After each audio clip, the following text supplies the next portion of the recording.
Guys আমার হাতে যে 5টা টিকিট দেখতে পারতাছো এইগুলো কয়েকদিন আগে এনআরবি ব্যাংক থেকে আমাকে দিয়েছিল। এই 5টা টিকিট হচ্ছে লটারির টিকিট। তো এই টিকিটের মাধ্যমে 48টা টোটাল পুরস্কার আছে, তার মধ্যে সর্বোচ্চ যে পুরস্কারটা ওইটা হচ্ছে 30 লক্ষ টাকা। মানে একটাই পুরস্কার 30 লক্ষ টাকা, একজনই পাবে ক্যাশ 30 লক্ষ টাকা। তো এইটা বড় কথা না, এইটার থেকেও বড় কথা যেটা আজকে সকাল সকাল ঘুম থেকে উঠার পরে এনআরবি ব্যাংক থেকে যে আমি এরকম একটা খবর পাবো, এটা আমি জীবনে কোনোদিন কল্পনা করি নাই ভাই। আমি জানি এখন খবরটা কি শোনার জন্য তোমরা এক্সাইটেড ভাই, কি এমন হয়ে গেল আমার সাথে। তো লাভহীন সুনামধন্যহীন খবরটা হচ্ছে তোমাদের এই রিক্ত গেমিং ইউটিউবার বলতে পারো, ব্লগার, রাইডার, যা ইচ্ছা বলতে পারো। যাই হোক, আমি পেয়ে গেছি 1000 টাকা না, 10,000 টাকা না, 1 লাখ টাকা না, 5 লাখ টাকা না, 30 লক্ষ টাকা পুরস্কার।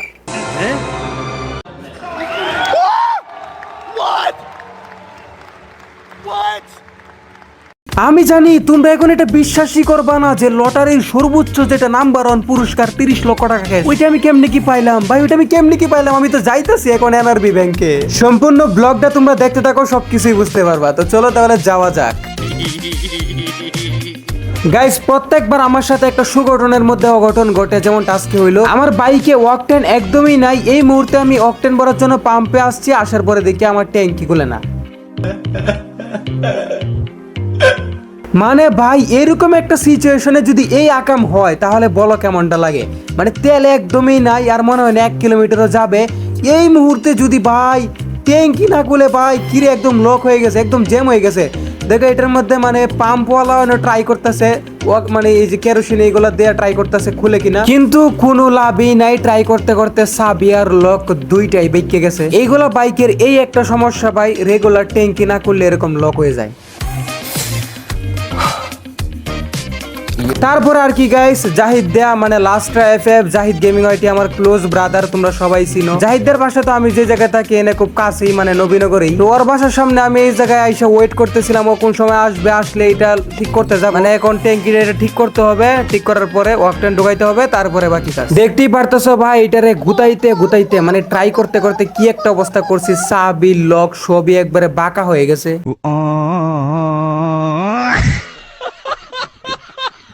তো গাইস, তারপরে ফাইনালি জাহিদ দে আইসা পড়লো, আর তারপরে আমরা এখানে একটা তালার দোকানে চলে আসলাম। এইখানে দেখতেই পারতাছে এই যে আমার লকটা ঠিক করতেছে। মানে কি আর কইতাম গাইস, আইসি কোন কাজে আর কোন কাজে এখন করতাছি ভাই। এই না আইসা আমার চাবি আর লক মিলাইয়া 700 কোট।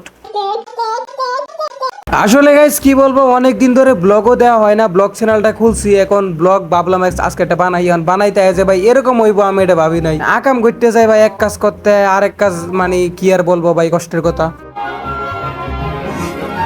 গাইস, তোমাদেরকে একটা জিনিস দেখাই, যে দেখতে পারতাছো লকের অবস্থা ভাই, এটা মানে কি, মানে জং ধরে ভিতর থেকে কি ময়লা সয়লা বাইরিতেছে। মানে এটা আসলে ইউজ না করার কারণে বেশি লক খোলা হয় না, বেশি অকটেন ভরা হয় না, এর কারণে হচ্ছে এইগুলোর এই অবস্থা। এগুলো আসলে নিয়মিত গাইস ব্যবহারে রাখতে হয়, তাহলেই ফ্রেশ থাকে। অবশেষে ট্যাঙ্কি ঠিক করতে করতে রাত হয়ে গেল, আর এখন আসছি আমি পেট্রোল পাম্পে। এখানে আমি অকটেন ভরবো এখন। মানে পুরো দিনটাই মারিয়ে গেল ভাই। তারপরে দেখতেই পারতাছো এখানে জাহিদা রেকর্ডিং করতেছে, আর বাইকে ভাই এখন অকটেন ভরা হইতাছে। হালার ফুতে ভাই আজকে পুরো দিনটাই নষ্ট করে দিলে, এখন হালার ফুতে অকটেন খাইতেছে কা বেশি করে। আজকে যেহেতু এগুলা করতে করতেই পুরো দিন শেষ, রাত হয়ে গেল, তাই ভাবলাম যে কালকে তাহলে এনআরবি ব্যাংকে যাব। ওই দিন তারপরে আমরা বাসায় চলে গেলাম। তো এর পরের দিন দেখতেই পারতাছো বের হয়ে গেছি, আর আমার সাথে আজকেও জাহিদ ভাই আছে। আর আমি জানি ব্লগের তোমরা কোন বিষয়টা দেখার জন্য এত কোন অপেক্ষা ধরে বয়ে আছো, যে 30 লক্ষ টাকা পুরস্কার পাইছি, ওই টাকা কই, আমি ওই টাকা কোন সময় আনতে যাব। আরে ওয়েট বাই ওয়েট, ওই কামি মাত্র সারলাম, সারার পরে দেখতে পারতাছো সেনার দিকে আসতেছি, ওইটাই তোমাদেরকে এখন দেখাইতাছি।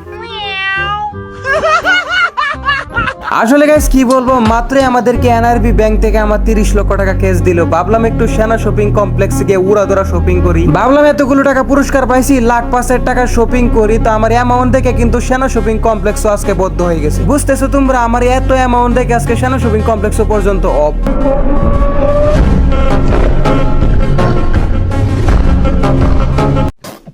তো কি আর বলবো ভাই, সেনা শপিং কমপ্লেক্স এত বড় শপিং মল নাকি আজকে অফ, আর এদিকে আমি 30 লক্ষ টাকা ক্যাশ লয়ে ঘুরতাছি রাস্তায়। তো ভাবলাম এবার তাহলে তোমাদেরকে দেখানো হয়ে যাক আমার লটারিতে পাওয়া 30 লক্ষ টাকা পুরস্কার। আমি জানি এটা দেখার লাগি তোমরা পুরাটা ব্লগ দেখতাছো। তো চলো গাইস, এগুলাই এখন তোমাদেরকে দেখাই। না হলে আমি জানি তোমরা এখন পর্যন্ত বিশ্বাসই করতেছো না যে আমি 30 লক্ষ টাকা লটারি পাইছি। তো চলে আসছি এই জায়গার মধ্যে তোমাদেরকে টাকাগুলো দেখানোর জন্য। সামনে আমার গাড়িটা রাখা আছে। এখন জাহিদ ভাইরে বলতাছি যে তুমি ক্যামেরাটা ধরিয়ে আমার টাকাগুলো দেখাও। তো জাহিদ ভাই ক্যামেরাটা ধরছে, তোমরা একটু ভালো করে লক্ষ্য করো আমার মানি ব্যাগটার ভিতরে। এই যে এখানে টিকিট গুলো আছে, আর এইদিকে কিন্তু এই যে দেখতে পারতাছো 30 লক্ষ টাকা চেকটা। একটু ভালো করে লক্ষ্য করো, এই যে দেখতে পারতাছো আমার 30 লক্ষ টাকার চেক। কি সুন্দর না? হ্যাঁ, এটাই হচ্ছে এডিটিং। ভাবতাছি এডিটিং এর একটা কোর্স নিব, পাওয়ার অফ মানি ভাইয়া, বুঝো না?